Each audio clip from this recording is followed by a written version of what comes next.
Woke Hollywood's collapse destroys reality TV. Coming from the Los Angeles Times, the Hollywood production collapse's latest victim, why the reality TV bubble finally burst.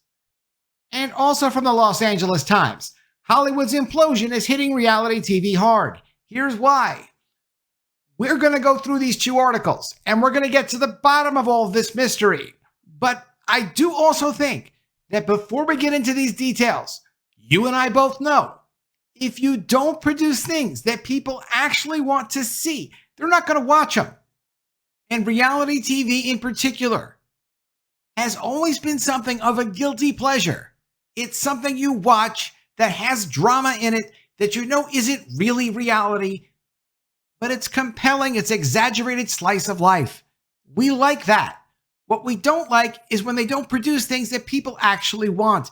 That is never going to last.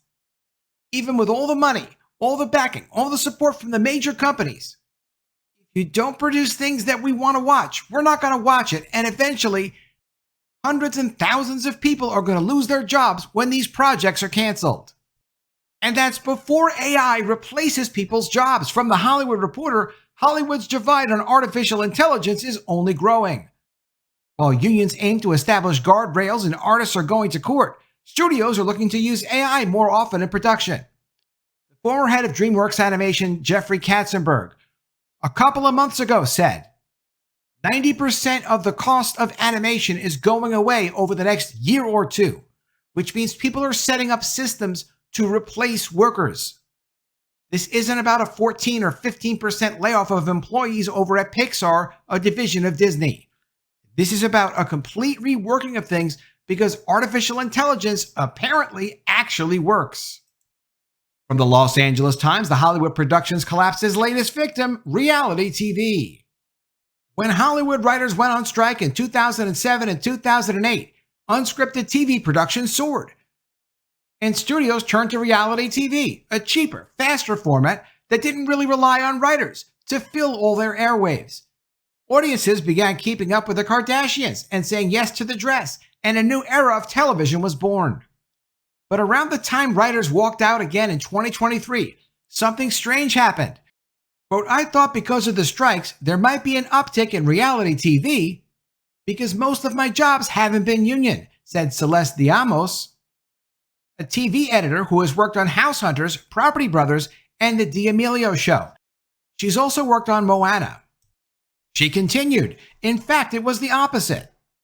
From April through June, reality TV production in the greater Los Angeles area plummeted by 57% compared with the same period of time last year and 50% compared with the 5-year average, according to Film LA, a nonprofit organization that tracks on-location shoot days and filming permits in the region. The 5-year average excludes 3 months in 2020 when production shut down because of COVID-19. So it wasn't just because of COVID. The decline is largely a symptom of an industry-wide contraction that began prior to last year's strikes and has persisted since. If you interrupt the workflow of a big working operation, they will make plans to work around you. The strikes accelerated the destruction of these people's jobs. Most forms of production have stabilized at roughly 15% what Film LA would consider a normal amount of filming activity in Los Angeles. Quote, reality TV has taken a pretty substantial hit, said Paul Audley, president of Film LA. Quote, people have asked us, are we losing it to Georgia or are we losing it to New York, he added. Well, they're all screaming the same thing. They're all seeing a loss of production. It's global, it's national, and it's also local. Until now, reality TV was not as badly affected by cutbacks that have plagued Hollywood in recent years, Audley explained. After the COVID-19 quarantine lifted, unscripted production rebounded quickly because reality TV shows were easier to make under Hollywood's new health protocols, according to Audley. A similar phenomenon occurred during the strikes, because most reality programming doesn't employ WGA writers or SAG-AFTRA actors. Those are union-based contributors. People who work on reality shows don't tend to be part of the unions. Studios are slashing their production slates and budgets in the wake of so-called streaming wars, while production companies are filming projects in the United Kingdom, Ireland, and other places around the world to save money. And they're cheaper to fly people to another country, even another continent in another country, because they get these massive cashback rebates on what they spend on production.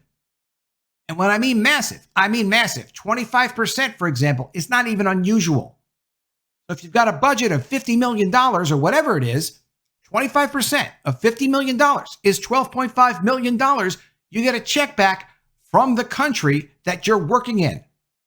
Not the people working on the show, of course, the producers who are financing the shows. And why do the countries spend that much money? Because it's a lot of work for the people who live in the country. It's not just the work for the production, it's all the support services like food, hotel, all kinds of lodging, all the related expenses. Quote, in 2022, you could not find an editor in this town because the demand for workers in this field was so high, said Molly Schock, an editor whose resume includes Project Runway, RuPaul's Drag Race All-Stars, and MasterChef USA.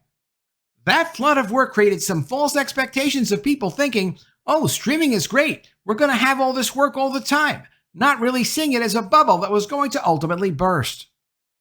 If people don't love what you're doing, you are in a bubble. It's not about the entertainment industry. It's about anything that you do.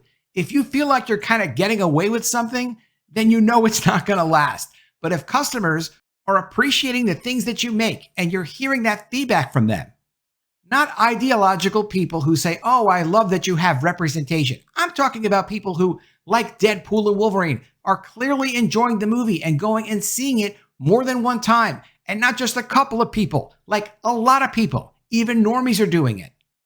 When you make something and the marketplace accepts it and then you get compliments about it, then you know you're on the right track. Otherwise, your job, your work, your future is at risk.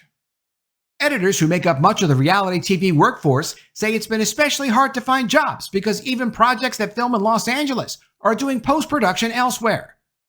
Quote, it's said that how much money can I make is what everybody ultimately thinks about, instead of quality or loyalty to people who've worked with them before. And don't think AI isn't doing some of this work. That genie is out of the bottle and it's unstoppable. The shrinking of cable TV has fueled the woes as well, according to Omega Shu, an editor whose credits include Rescue 911 and The Voice. She cited the rise of streaming services, which depend less on new reality programming and corporate mergers, which have resulted in fewer cable channels producing fewer shows. Quote, there's just not enough money in it, so there's a big consolidation, Shu said. I don't think that it's coming back. I think it's just going to get worse from here. She's absolutely right. There's literally no incentive anymore for any of the studios or any of the big buyers of content to produce more than they're producing now. They aren't just going to hire a bunch of these people back. These people who have lost their work, unfortunately, are not going to get it back. Multiple editors remarked that streamers don't need to worry as much about creating the next big reality TV show because they can count on popular titles from their back catalog to attract more subscribers.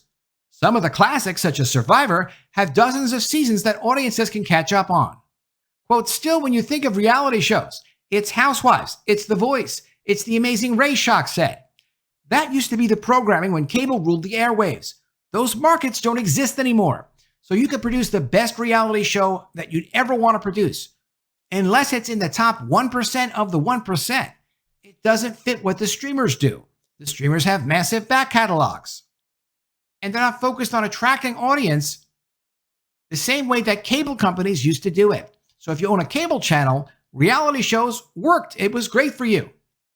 But that business model doesn't work now because people are focused more on consuming content from streaming. And when she says those markets don't exist anymore, that's what she means. You can't reach the people that way because people aren't watching cable. They're watching streaming. Shu is one of the lucky ones, steadily employed by a major network on a hit shiny floor show, industry lingo for glitzy competition programs such as The Voice and American Idol. But she has friends who have won Emmys and are out of work. She tries to help her colleagues by passing along resumes for jobs she can't take. Whenever she offers to do so, typically via email or text, as many as 30 editors will respond. Quote, I feel relatively safe for the next 3 to 5 years, but I don't know, Shu said. The landscape is going to change a lot. And also from the LA Times, Hollywood's implosion is hitting reality TV hard, and here's why. Hollywood continues to struggle as production plummets, drying up job opportunities and sparking an exodus of film and TV workers. Industry experts point to ongoing fallout from the pandemic, unsustainable streaming wars, and last year's dual strikes by writers and actors as key reasons for the decline. Of course, though, the main reason is really you actually do have to produce things that people want to consume, whatever it is. If you have a restaurant and all you make is terrible food that only you like, you're not going to get a lot of customers in there. Maybe if you're the only restaurant in town, you'll survive for a while. But when you have some competition, things just can't go on like that. Initially, unscripted television, better known as reality TV, rebounded quickly as pandemic restrictions eased and productions resumed. But the latest data now show it's the latest victim of Hollywood's implosion. Reality TV production in Greater Los Angeles fell by 57% by the 3-month period of April through June, compared with the same time period last year. In contrast with the 5-year average, production levels are down roughly 50%. That is a depression, a complete and total collapse. When production could resume after pandemic shutdowns, studios turned to reality TV because it was easier to make. During the strikes, reality shows did not require unionized writers or actors. Production ballooned and jobs were plentiful. Now comes the bust, leaving many in the reality TV sector out of work. Editors make up a good share of those facing dwindled job prospects. Christie, their journalist on the story, spoke with a few of them, who pointed to a shift in priorities from streaming companies, ongoing corporate mergers, and studios moving more post-production jobs overseas. Why would you not send jobs overseas if you could get the work done just as quickly and a lot less expensively? All the Hollywood studios are desperately cutting expenses right now. So this is one thing they can do easily to keep their budgets down. Not good for the people that were counting on the work. And all of this is before artificial intelligence becomes a major factor in Hollywood production. Currently, studios are using artificial intelligence to help with production in multiple ways. One way is it's actually reading scripts that they're proposed to do projects on. Another way is it's controlling production workflow. And another way is determining whether projects seem to be financially viable or not based on financial metrics that experts would be using in the industry. Additionally, there are a couple of storyboard companies that are artificial intelligence storyboard companies that major studios are using to jumpstart productions, save money, and have quicker turnaround time in trying to figure out their stories. Of course, the unions don't like it because it means a lot of people are going to get a lot less work, making the situation even much worse than it is now, as soon as they can figure out how to use these artificial intelligence tools to replace even more jobs. Let me know what you think of all this in the comments below. Always love to see your ideas. Please be sure you are subscribed to the channel. Click the bell for notifications, give me a thumbs up, and I'll see you again soon with another story. And if I don't see you, I will miss you.